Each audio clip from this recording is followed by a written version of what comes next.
A lone samurai walked into a quiet monastery, his sword hanging at his side. He had fought many battles, won countless duels, and earned the respect of warriors across the land. But deep inside, he felt empty. "Master," he said to the old monk, "I have mastered the way of the sword. I have defeated every opponent I have faced, but I feel no peace." Why? The old monk, sitting in meditation, slowly opened his eyes and smiled. "Because, young warrior, you have mastered fighting, but you have not mastered yourself." The samurai frowned. "How do I do that?" The monk simply stood up, gesturing for the samurai to follow. "Walk with me. There is something you must see." The samurai followed the monk through the monastery's peaceful gardens. The sound of a small stream echoed around them. "Look at the water," the monk said, pointing at the stream. "Strike it with your sword." The samurai hesitated, but then, with a swift movement, he slashed at the water. The blade cut through, but the stream was unchanged, flowing just as it had before. The monk nodded. "You are like the sword, strong, sharp, precise, but power alone does not change the course of the stream. Try again, but this time, use no force."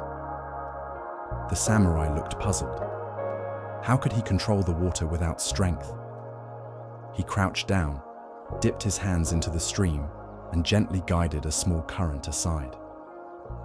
The monk smiled. To control is not to destroy. True mastery is knowing when to use force and when to let go. The samurai nodded, beginning to understand. But the monk was not finished. They continued their walk until they reached a cherry blossom tree. A strong wind blew, shaking its branches.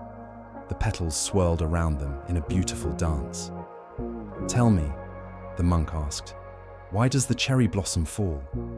The samurai thought for a moment. "Because the wind is strong?" The monk shook his head. "Number it falls because it is time. It does not resist, it does not fight.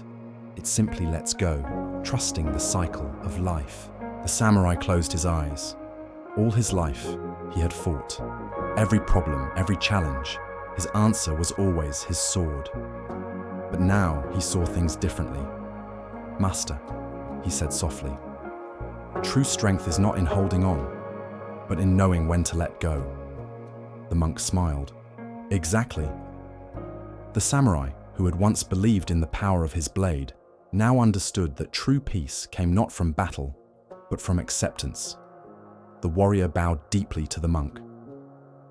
That day, he left the monastery, not as a samurai seeking fights, but as a warrior who had finally conquered the greatest enemy of all, himself. In life, we often fight battles that do not need to be fought. We hold on to things that no longer serve us. But strength is not in force. It is in understanding, in patience, in letting go when the time is right. The silent samurai learned this lesson. Will you?